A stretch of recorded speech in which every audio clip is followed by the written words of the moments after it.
If you know Illustrator, you know it to be the most powerful vector-based graphic design program on the planet, which is why today I'll be sharing with you 10 things I love about Illustrator, counting down from number 10 all the way to number 1. And then, just to maintain my objectivity, next week is all about 10 things I hate about Illustrator. But first, the love. Coming in at number 10 is the Blob brush, which, despite its very goofy name, is hands down the best freeform drawing tool in Illustrator. And so I'm going to bypass the paintbrush tool right here and select the Blob brush. So that really is its name. I didn't make that one up.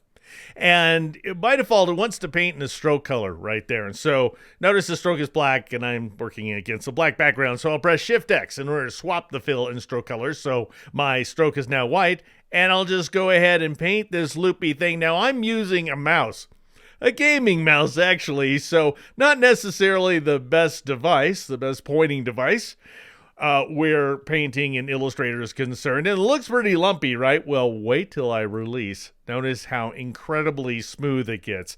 I'll go ahead and press the V key to switch back to my black arrow tool up here at the top of the toolbox, and I'll click on this line, and you can see how few anchor points it has, which is a sign of an efficient path outline. Now, if you're not getting that smooth of a stroke, here's what you do. I'll just press the backspace key to get rid of that. And you know what? Notice now I have a fill and no stroke. And so basically what Illustrator did, even though the Blob brush likes the stroke, it goes in and swaps them so the stroke becomes the fill. I'm going to switch it to something more, I don't know, like this shade of orange right here. Why not? And then I'm going to attempt the impossible. I'm going to try to paint my name with a mouse. And so I'll just go ahead and switch back to, is that the Blob brush? Yes, it is. It's got kind of a weird icon.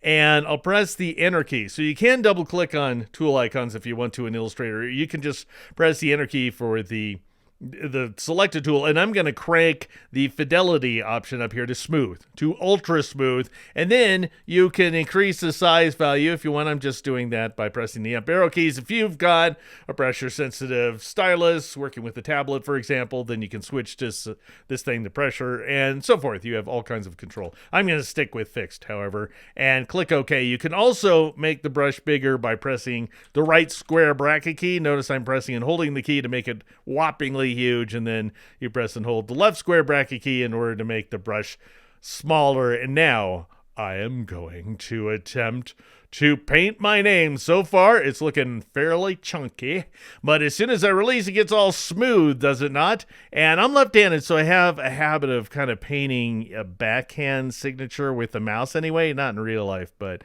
let's see if I can do some deke here. That's the thing is, the reason I'm not going to like that too much is because I'll press the V key to switch back to my black arrow tool, and notice that it's all congealed into one smooth, very smooth, albeit path outline. But if I didn't want that, if I wanted things to be separate, then I'd press Control-C, Command-Z on the Mac a couple of times. Well, go ahead and switch back to the Blob brush. Why don't we? Press the Enter key in order to bring up this dialog box here and say merge only with selection. That way you're not merging with things that just happen to be the same color. And now that way what I can do is I can try painting that deke. I get hung up on a K every time here, it seems. Also, it's a very thick brush stroke, but whatever. Anyway, now I'll press the V key to switch back to my black arrow tool, and notice the EKE is independent, and that way I can move it to a different location. But whatever. It's still a fantastically smooth freeform drawing tool, by which I mean the Blob brush here inside Illustrator. At number 9, we have the Width tool, which allows you to vary the width of a stroked path outline. That's very important. So I'm going to select this path right here. Notice it's open. Just a wavy path outline I drew with the pen tool. Up here in the control panel on the far left side, you can see that we have no fill, but we do have a stroke. You'd see the same thing in the big old properties panel as well. Here's my Width tool right here. So I'll just go ahead and click on it to select it. And then you don't have to click on an anchor point, by the way. You can click any point you want and then click and drag like that, and that's going to increase or decrease the width of the stroke at that specific location. And so you can create things that look like they were drawn with a pressure sensitive stylus if you like. or anything, and just, any kind of wave that you want to create. And you also have the option of double clicking, by the way. So right at this point, let's say I want to change the width. I can double click on that width point, is what it's called, and I can change the total width value to something thinner, let's say to 20, and then I'll press the tab key. There's no preview checkbox, it just always previews.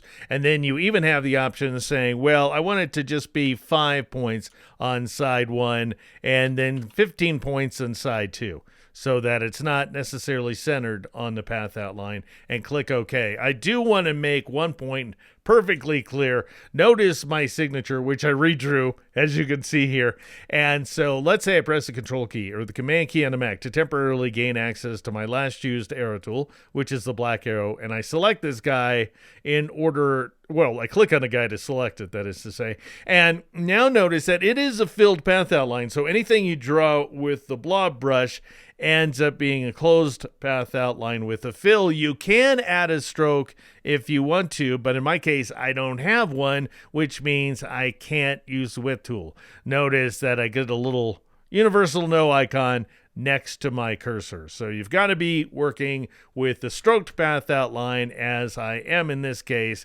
And again, you can go ahead and add as many of these width points as you like. And so that's how you work with the width tool here inside Illustrator. And number 8, we have align the key object. So imagine that I want to center the circle and the star on the square, and I want the square to remain motionless. I want it to stay where it is. Well, one way to work would be to go to the View menu and turn on your Smart Guides, and then you could select the circle, for example, and drag it by its center point so that it snaps into alignment with like so.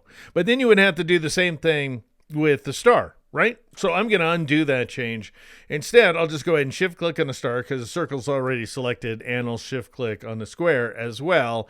And then notice I can see a bunch of align icons up here in the control panel, the horizontal control panel. You can see them in the properties panel as well. I'm just going to go to the window menu, however, for the sake of clarity, and choose align, because options are all over the place in this program. And notice that align to, because more than one object is selected, is set to this guy right here, align to selection, which means it's going to kind of split the difference. And so if I decide I want them all to be centered with each other, and I click horizontal center like so, and then vertical center, then everything is going to end up moving. That's not what I want, so I'll go ahead and undo those last two operations. And notice that there is an item right here called Align to Key Object. It's not necessary that you click on it, however, because, well, what object is it going to grab in that case? You know what I mean? And so I'll just switch back to Align to Selection so I can make things clear. I'm going to click again, so a second click on the square. So you just click again on a selected object. Notice now it gets a heavy outline. So this is before if I click again, and this is after if I click again. So in other words, it's a toggle, and this heavy outline indicates that it's the key object. And now I can see that key object is selected. Align to key object is selected here in the align panel. And now if I click horizontal align center, they all move to the square, and then vertical align center, they all move to the square once again, so everything appears where I want it to be. This same thing works with text, by the way, so I'll twirl open this layer right here. Notice I've got an object that is not visible, so I'll go ahead and click its eyeball, or in the eyeball icon, to make it visible, and I want the white text to align to the blue text, and so that they're separate text objects that have different colors, in other words. And so what I'm going to do, because I don't want, you already saw how things are going to get averaged, their locations. I don't want the blue text to move, so I'll click on it. It's where I want it to be. Notice that it lights up so that it can see that it is the key object. Align to key object is suddenly selected here in the align panel. And now I can click, let's say this time around, I do want to center, so horizontal align center like so, but then I want to align it with the bottom of the key object letters like so. And it's hard to tell it did exactly what I wanted to do. I'll hide that align panel, click off the text, and you can see that the white text is directly on that blue text. I don't need the blue text anymore, so I will just select this semicolon and down like so. Press the backspace key to get rid of it.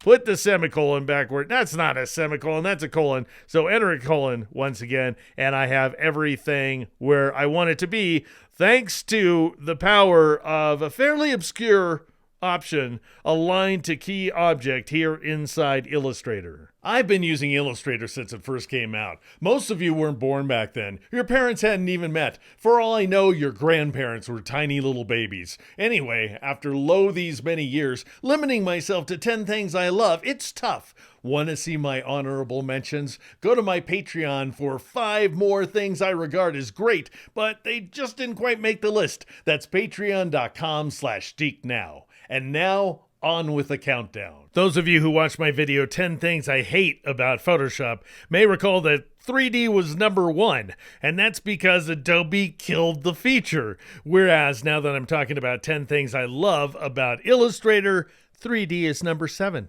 Because it works beautifully so far and they haven't pushed their luck. And so what we're going to do is take this type and make it 3D like so. Very simple effect. And so I'll start by clicking on the type with my black arrow tool. It is live editable type, by the way. Then I'll go up to the effect menu and choose 3D materials, and I'll choose this guy right here, extrude and bevel. It's not your only option, but that's your best option when working with text.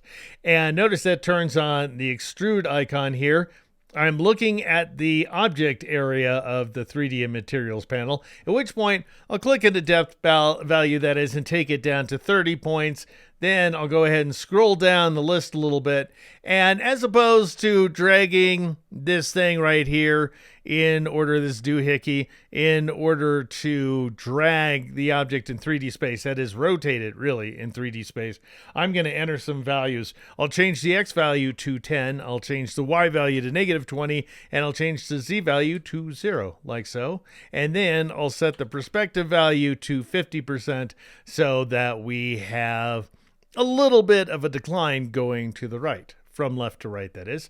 Now I'll click on lighting, and for some reason I'm scrolled to the bottom of the list. I'll scroll back up. I'm going to crank the intensity value up to 150%. I want a very intense light. I'm not worried about the placement of the light, so I'll leave the rotation and height values set to their defaults. I'll crank up the softness value as well, so we have soft shadows. Now I'll scroll down my list, turn off ambient light, and I do want shadows, and so I'll go ahead and turn that guy on. And in case you're wondering why I'm doing what I'm doing, just because I like the way it looks, but the ambient light, I will say here, just briefly, goes ahead and creates a kind of ambient, all over the place light, omnidirectional light, sort of like sunlight hitting the object. I just want to focus on the one intense light that's hitting this thing. I'm going to need more room for the shadows, so I'll take the shadow bounds value up to 100%, like so. And now we need to make the effect look good by rendering it. So I'm going to go ahead and click on the down pointing arrowhead to bring up the render settings. I'll turn on ray tracing. Notice, unlike in Photoshop where you just have ray tracing, that's the one way to render, you have control over your render settings right here. So I'll go with the quality setting of high. Reduce noise, I'll leave that checked, turned on, that is. I'll leave render as vector turned off, and that's basically it. Now I'm going to click on the render button. I am going to see a progress bar because it does take Illustrator a moment or two to render this object. And then we end up with this 3D effect right here. And I'll go ahead and hide my 3D materials panel. I will go up to the window menu and choose the appearance command. We'll see more about that one in a later item. It is on this list because it's so awesome. And notice right there, 3D and materials is listed as a dynamic effect, which means I can turn it off, turn it back on, which is going to take a moment. That's going to invoke the progress bar once again. And if I liked, I could edit my type, that is, with the type tool. Where is it? There it is, up here toward the top of the toolbox. I'm not going to do that because that would force a new render. And so I'm just going to leave this guy alone. And that's how you take advantage of wonderful, lovable feature number 7, dynamic 3D effects here inside Illustrator. At number 6, I've got the Pathfinder panel. Specifically, I'll be demonstrating the Unite and Minus Front modes, better known really as Add and Subtract, and I'll be comparing him to this guy right here, the Shape Builder tool, which some people just absolutely love. I like Pathfinders better.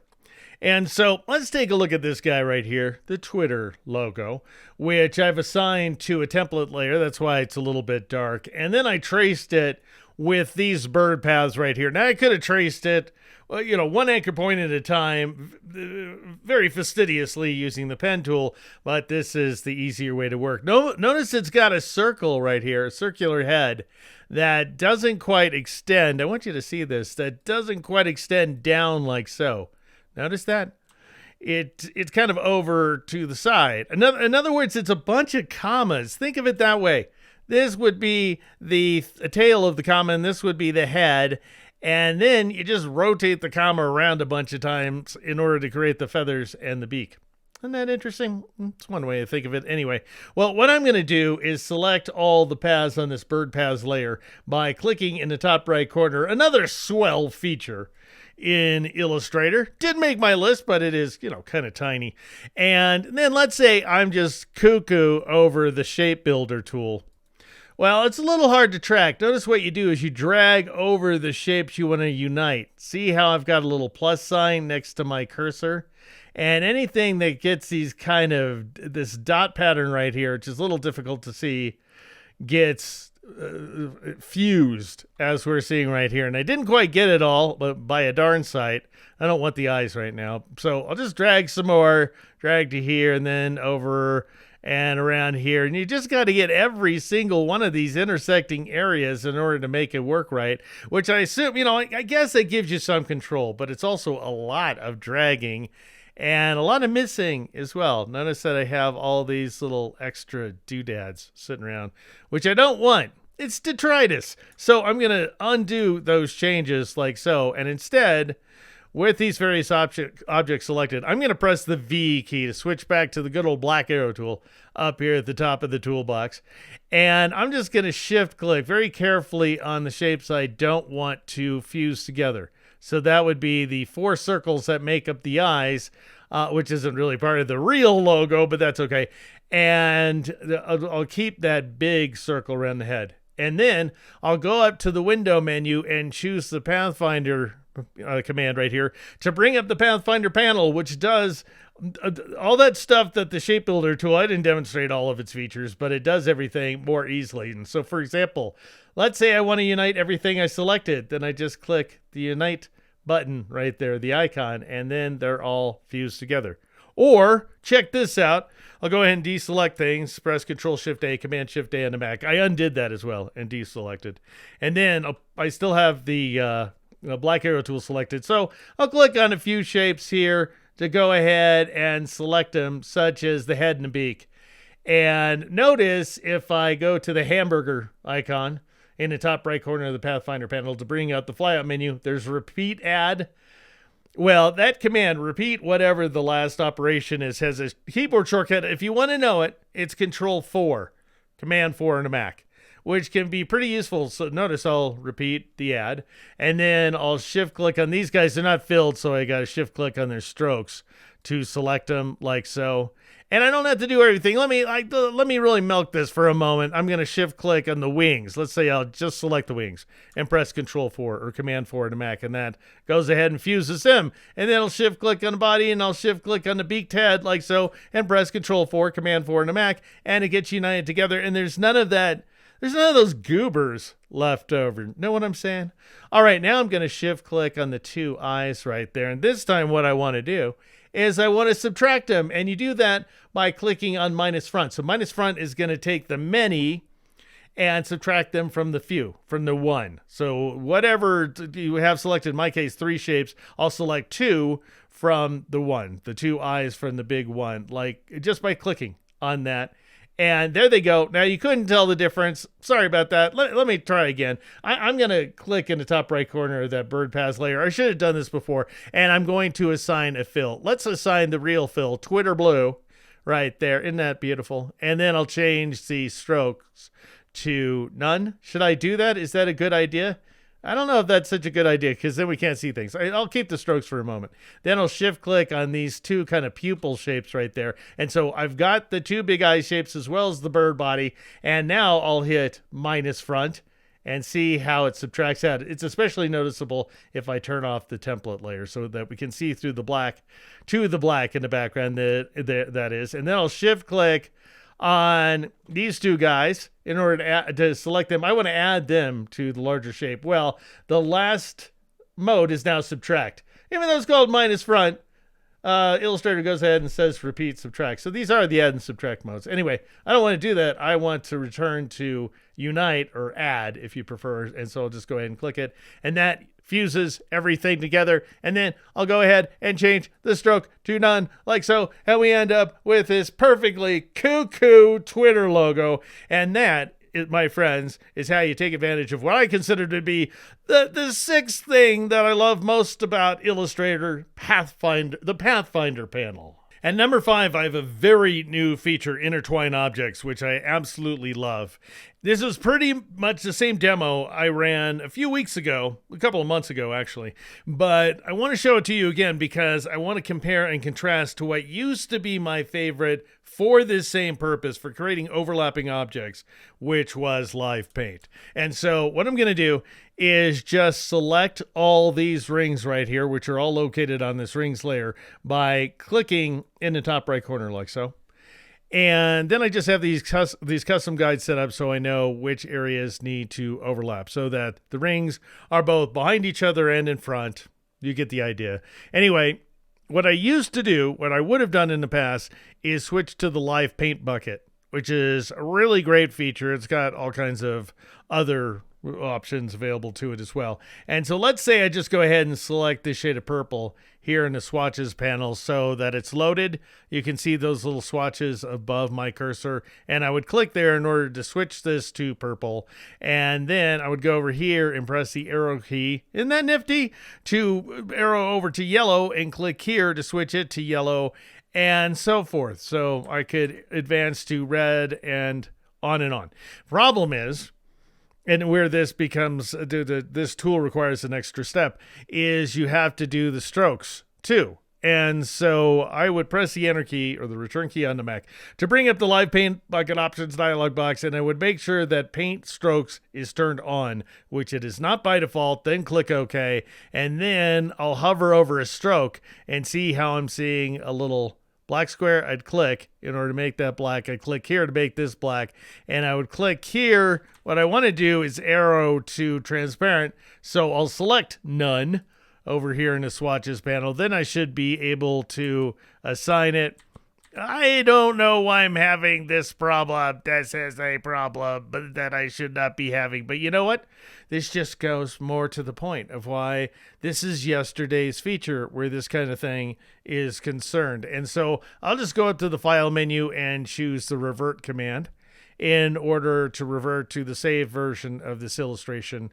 And let's go ahead and select all those rings again by clicking in the top right corner of that particular layer. And I'll just switch away from this tool so I don't mess things up. And I'll just go back to the black arrow tool for all that. And then I'll go up to the object menu, choose, this is the hard part, finding the command in this enormous menu, which I do not like. But anyway, and click the menu is what I don't like, and choose make. And now I have this lasso, and I just lasso in order to reverse the colors. It's so much easier.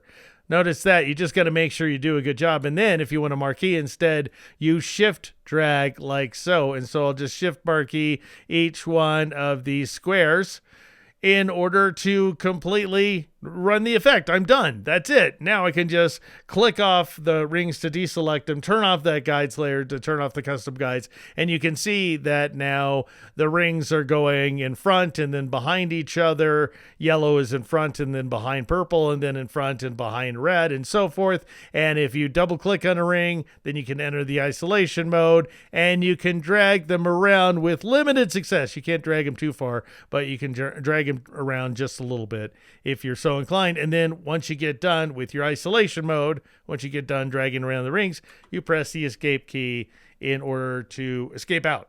And now if you click on any ring, you select the entire Intertwine object. And that is why I think right at number 5, this wonderful new feature, Intertwine objects here inside Illustrator. All right, now we go from the very new to the very old. Here at number 4, we have a feature that's been with us since 1988. It's called Dynamic Object Blends, and it's absolutely wild. Now, back in the day, you used them to create custom gradients. For example, I'll select this orange circle, and I'll shift-click on the white one, and then I'll go up to the object menu, choose Blend, and choose Make, which has a keyboard shortcut of Control-Alt-B, Command-Option-B on the Mac, and we have a custom gradient, just like that. Isn't that cool? And then you can edit it and do anything you want. You can move that inner circle around. I'll just double-click on it in order to enter the isolation mode, and you can see I can move it to any location I want,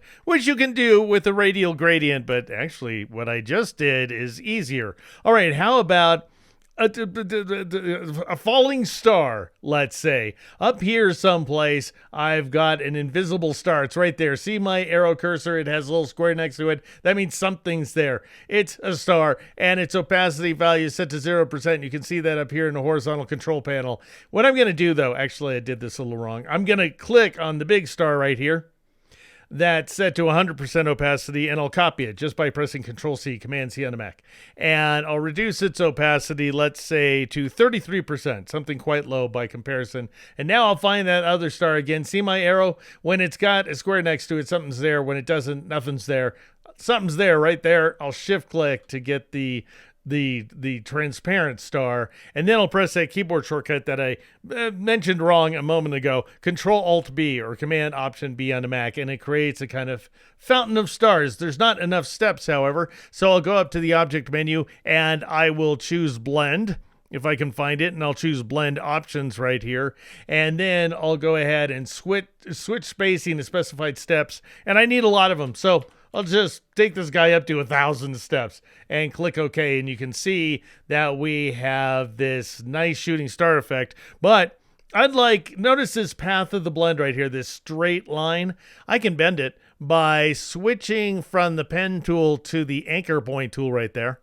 And now I think I can just drag this thing around. At first, it's not going to look right, but it should update.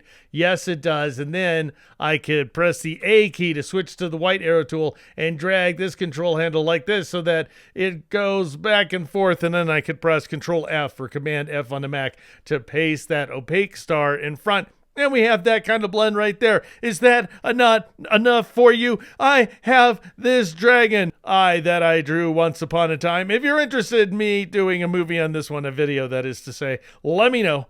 But let me show you how I did the scales. I'll go ahead and switch over to this guy. It doesn't look like anything at all, so I'll zoom out. You can see that I've got 3 paths, one up here, one here, and another here. So I'll click and shift click on those 2, or the 3 altogether. Click once, shift click twice, press Control-Alt-B or Command-Option-B on the Mac to blend them. I don't get enough steps, as you're seeing right here, and so I'll go up to the object menu, once again choose Blend, and then choose Blend Options. And this time around, I went with specified steps once again, but I changed it to 30 steps, and I'll click OK. Well, actually, because I have the preview checkbox turned on, I gotta wait for the preview. Then I'll click OK. In case you're wondering what in the world is wrong right there, I'll go ahead and zoom in, and you can see that we have all these sort of micro edges. That's just a function of viewing on the GPU. It's not working right now, so I'll switch to view using CPU, and everything gets smooth. And now, let's say I want to roughen those scales, and I'd go up to the view menu, the effect menu, and I would choose Distort and Transform, followed by Roughen. This time, if I'm smart, I'll go ahead and turn off the preview checkbox once the dialog box comes up on screen. Notice that's kind of a big mess, a cool mess. I'll turn off preview, switch this to absolute. This is not a discussion of how this particular thing works. I'm just going to enter some values. So I'll change this guy to 10 for size, and then detail to 4 per inch. And now I'll click OK in order to accept that effect. And you can see after the progress bars go away that we have these rough scales, and that is all the stuff you can do. It's just an amazing old feature dynamic object blends here inside Illustrator. And number 3 is really any dynamic effect, a special effect that you can modify anytime you like. But the best dynamic effect of them all is transform, which is responsible for this kind of vortex that I've created right here. So let me show you how I made it. I'll turn off these 2 layers, turn this one on, click on any of these lines of text here. Notice up here in the control panel on the far left side, we can see the word group, and that tells us we have a group. And so I'll double click on either of these items in order to enter the group isolation mode so that you can see plainly that the letters are translucent. Notice that I've taken the opacity value down to 33%, and we have drop shadows. And that'll just help separate each one of the duplicated groups from each other. All right, so I'll press the escape key to escape out of that isolation mode. Click off, click back on so that I'm selecting the entire group. Now, if you're of a certain age, you may recall that there was a direct competitor to Illustrator once upon a time called Freehand. It's gone, but its diehards lamented the fact that you could rotate, scale, and duplicate an entire sequence. You could create a transformation sequence, something ostensibly you can't do in Illustrator. To demo what you can do, but there's more, I'll just switch to the rotate tool for a moment. Press the enter key in order to bring up the rotate dialog box. Notice I set the angle value to 4 degrees. I'll click copy to rotate and duplicate, and then I can press Control D or Command D on the Mac to duplicate that sequence. But notice while I'm rotating and duplicating, I'm not scaling. How would I add scale to the mix? Well, you can do that using the transform effect. So I'm going to undo that junk, and then I'll go up to the effect menu, choose distort and transform, and choose this guy right here, transform. All of these effects, by the way, are dynamic and editable, in other words. And now notice there's a rotate value. I'll crank it up to 4 degrees once again. There's a copies value, so preview is turned on. If I set the copies value to 1, then I retain the original, and after that, I just make more copies. But all I'm doing is what I was doing before, just dynamically inside of a dialog box instead of as a static effect with the rotate tool. However, notice there's more. Up here we have scale values, so I'll just go ahead and set the horizontal scale to 90, and I'll set the vertical scale to 90 as well, 90%. And now I'll just crank this copies value up to 21. Might as well cut to the chase. Isn't that cool? And then I'll click OK in order to accept that effect. I will now turn on the title layer so that we can see that effect. So every single one of these guys is distinguished by a drop shadow. Isn't that lovely? All right, so that's a way to work. Here's another way. Notice my seal. This is this thing that appears in my newsletter every week, and it's got this kind of little pattern, like a coin pattern around the outside edge. Well, I created it using transform, and so I'll switch to this guy right here. And so notice this line right there. All I want to do is rotate and duplicate it, which I could do using the rotate tool. We just saw that a moment ago. But I want it to be just like one object, so it's not cluttering things up. Notice how simple this design is. I've got the circles layer, just has 4 objects right now. I want to keep it nice and simple. And so I will return to the effect menu. And this time I can choose transform ... because that's going to repeat the last thing I applied, the last dynamic effect. However, it's going to bring up the dialog box so that I can change my settings. This time I don't want to scale. So I'll change both the horizontal and vertical values to 100%. I'll take the angle value down to 3 degrees. And then I'll just crank the copies value up. I'm pressing shift up arrow in order to make this happen. And really, I just need, notice 58 copies. We don't quite complete the sequence. At 59 copies, we do. So 59 plus 1 original is 60. 60 times 3 degrees is 360 degrees, which makes up an entire circle, in case you're curious about that. Otherwise, just look at it. It works. Click OK. Now, I want to mask that inside of the outer rings, these guys right here. So I'll select this guy for starters, and I will just note that it has a stroke of 4 points, and I'll just go ahead and, well, I guess I'll just remember that because I'm going to have to use the clipboard here. I want to copy it, but I'm going to have to copy over it. So I'll just remember it's that way. Now I'll shift click on this guy right here in order to select it as well. And what I want to do is create a ring, this outer ring. And so I'll go up to the object menu, drop all the way down the compound path and click make. And that way the inner ring's cutting a hole in the outer ring. Can't really tell other than the fact that both the rings now match each other in terms of line weight. And so they're now 2 points. Anyway, what I'm going to do now is grab that vertical line right there. Notice that is the entire thing It's just one line that's got a dynamic effect assigned to it. Notice just one object here in a layers panel. Undo that move. Press Control X, Command X on the Mac in order to cut it to the clipboard. That's why I couldn't copy that other thing. And then it's just the easiest way to work. And then I'll click on the rings to select them. And remember that draw inside. If you've been, watching my videos for a while, you may remember the draw inside mode. There it is. And I'll go ahead and select it. And now I'll just go up to the edit menu and choose paste in place.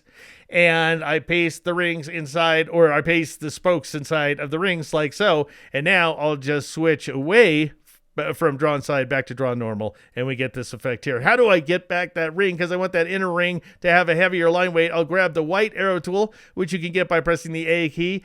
I'll Alt Option click on that inner ring like so. I'll copy it by pressing Control C, Command C on the Mac.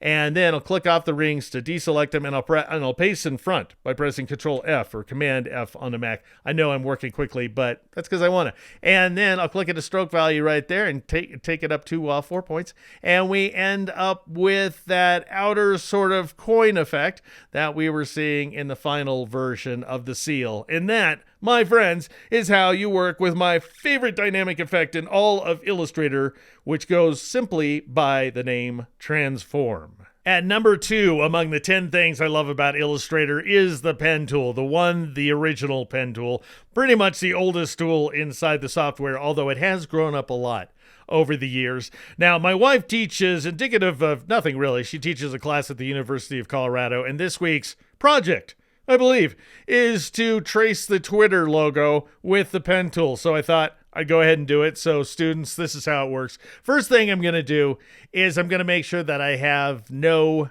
fill so that I can see through this path, because I want to be able to trace the bird.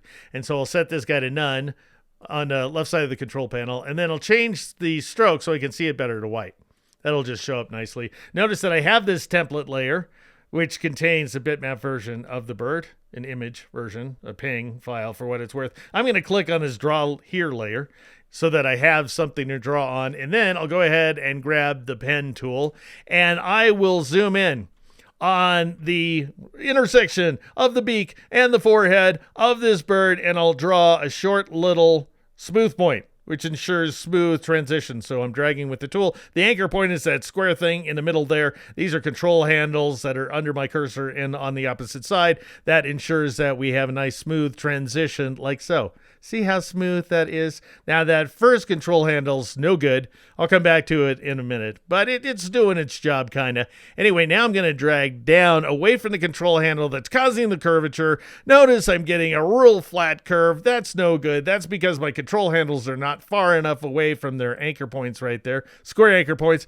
these circular control handles. I'm going to press and hold the control key. Here's a little trick to get you to the white arrow tool on the fly. On the Mac, that's going to be the command key. Keep that key down and drag that anchor point, that control handle is what I mean, in order to exaggerate that curve and fluff it up. And I'll go back to this guy as well. Actually, I still have the control key down, the command key on the Mac, and I'll go ahead and drag this guy down. Now, as soon as I release, you'll see that the curve is inactive. Even though it's selected over there, it's no longer active. You can tell that because there's a little asterisk next to the pen tool cursor. And so what I'm going to do is press the Alt key or the Option key on the Mac and drag, and that way I'm sending a control handle in a different direction. That's an Alt or an Option drag. Then I'll go ahead and drag up here. I don't really have enough room to drag upward because I'll invoke an auto scroll. So I'll just go ahead and press the Control key, Command key on the Mac to get that white arrow tool on the fly, and I'll drag these guys around a little bit. And my pen tool is still active. You can tell because there's no asterisk, and I am seeing that rubber band that's connecting me to the previous anchor point. I don't want it to be another smooth point. I need a quarter right here. So I'll Alt or Option drag like so to about there, and then I'll drag here. And let's see if I can get it right this time. Well, let's say I did. I didn't, but I'll press the space bar. Notice that little fancy trick. You can press the space bar in order to move the anchor point on the fly. I know there's so many things. Every single key is doing something when you're, well, not the alphabetic keys. They'll switch you to a different tool, but the modifier keys will do things while you're drawing with the pen tool. And so I'll get it to this point right there. That looks pretty good. Well, I didn't do what I was gonna, so I'll just play with this. I'll just move that around by pressing the Control key, Command key on the Mac and dragging. Now I'll Alt or Option drag a little guy like so, and then I'll drag here. If I press the Alt key or the Option key on the fly, then I can send this is what I wanted to show before, in a different direction. I wanted to send the control handle in a different direction, as you can see right here. I don't know where it needs to be until I go ahead and start dragging here. That's the best way to know. Oh, I nailed it. Then I'll press the Alt key or the Option key on a Mac. I want a short control handle this time. Basic rule of thumb is that your control handles, the length of your control handles, those little levers there, should take up 2/3 of the entire length of the curving segment. So 1/3 each is another way to think about it, although one can be longer than the other. And now I'll go ahead and drag another one, press the Alt key, the Option key on the Mac in order to move that guy in a different direction, drag like so. Ooh, that looks good enough. It's a little flat, but who cares? Alt or Option drag in order to send this guy in a new direction. Now I'm going to need a smooth point because the belly of the bird is just too big. And so well-fed bird, I'm going to go ahead and drag this time instead of pressing any keys. I'm just dragging to create that smooth point. There's the anchor point with two control handles locked into alignment, and this guy isn't long enough, so I'll press the Control key or the Command key on the Mac and drag it like so. Then I'll release the Control key. You get the idea, right? You release the key and you're back to the pen tool, and then I can drag up here. And for those of you who know this tool really well, do you know this trick? Just want you to see it. Kind of okay, there, I invoked an auto scroll. That's good.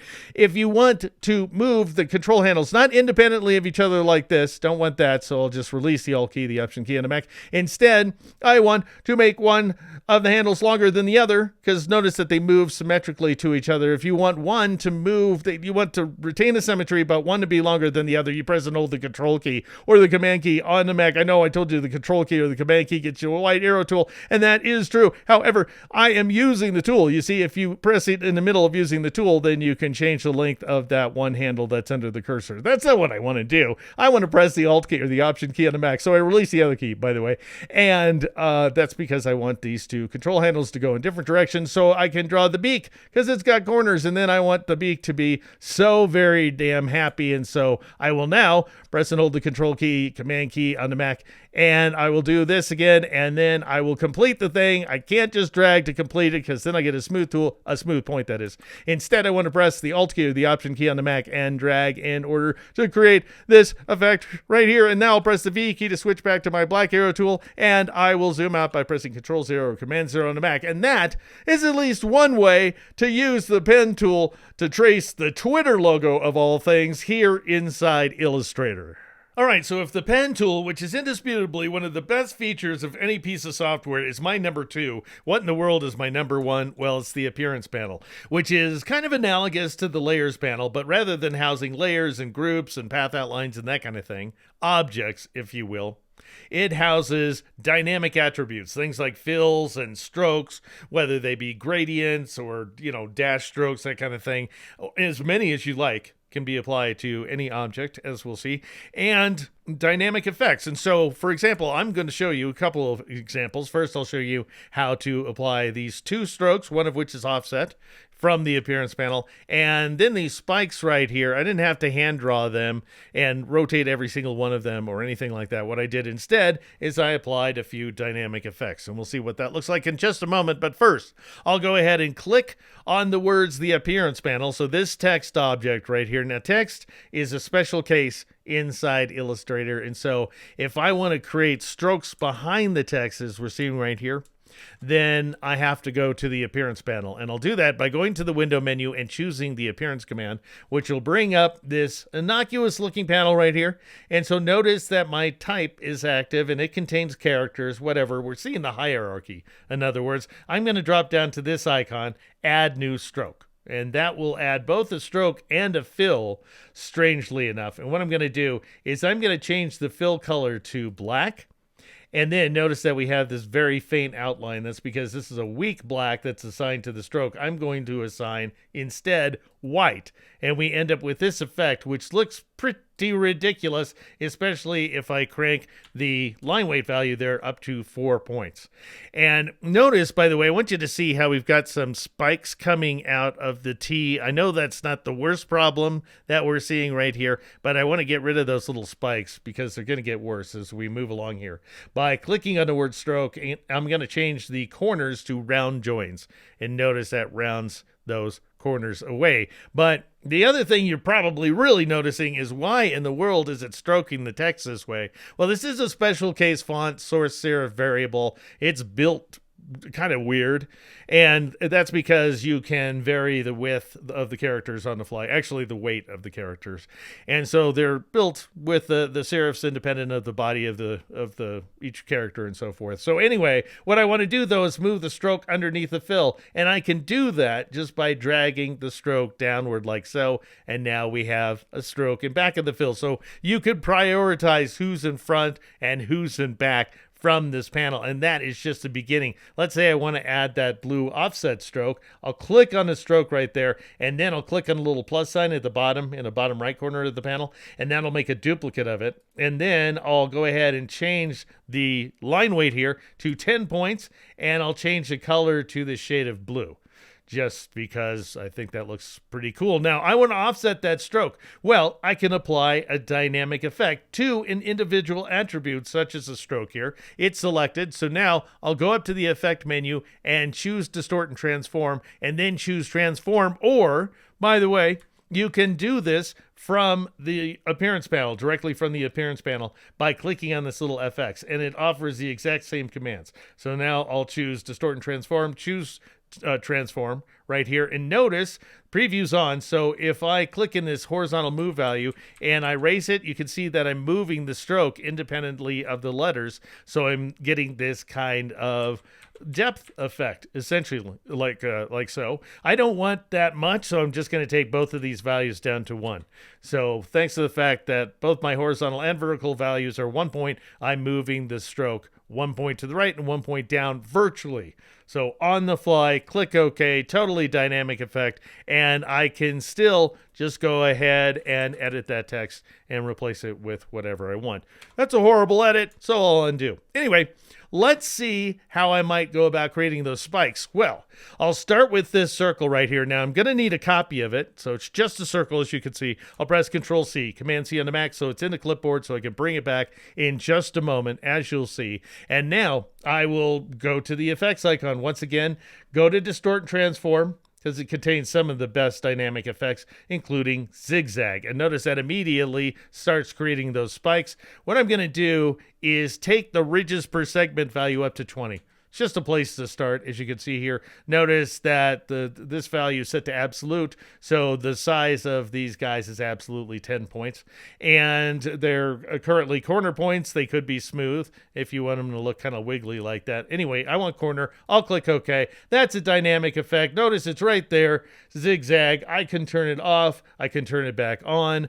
Now I need to paste that circle in front of the existing one, that original circle, so I'll press Control F or Command F on the Mac, like so, because I want to create that transparent interior right there. All right, and so I'll go back to that, and for now, I'll just change it to white, and because changing it to transparent isn't going to basically create a hole. That's not going to do what we want. All right, now I'm going to click off the circle to deselect it and click on one of these spikes to select the zigzag path. Notice we can see zigzag right here.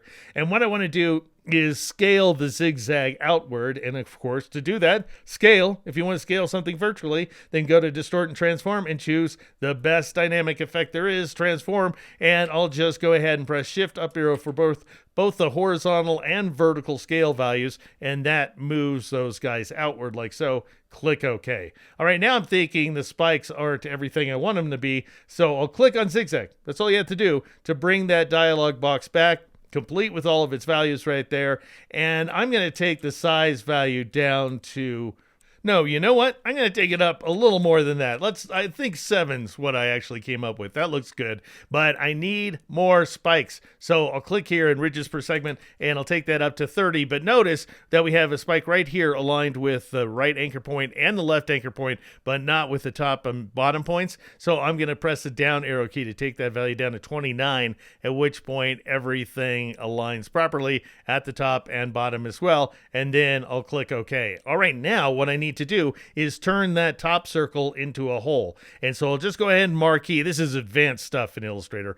I'll marquee these two shapes. So both the circles are selected, the spiky one and the white one. And now I'll go up to the object menu and I'll choose the group command. Of course, Control-G, Command-G on the Mac, right? That's not the advanced part. Here's the advanced part. Go to the Effect menu, choose Pathfinder. Remember the Pathfinder panel? Well, minus front is the same as subtract, so that will subtract the shape on the fly virtually. And notice that turns it into a hole. Isn't that awesome? And then I'll switch back to my Layers panel, and I'll turn on these top two layers to finish off my seal. And those are a few different uses for the Appearance panel here inside Illustrator. Thank you so much for watching. Feel free to like, subscribe, and turn on notifications. Wait, that can't be the end. What about compound paths, the line and shape tools, clipping masks, puppet warp, image trace, pattern maker, the glyphs panel, dynamic round corners for Pete's sake, actions, artboards, and the arrow tools, just to name the A's. Hey, I hear the passion. Comment down below. And don't forget, I have 5 more things I love about Illustrator, including a few of those things I just mentioned, at my Patreon, which is patreon.com/DeekNow. And then go to Deek.com, sign up for my newsletter. I'm Deke McClellan. This is Deek Now.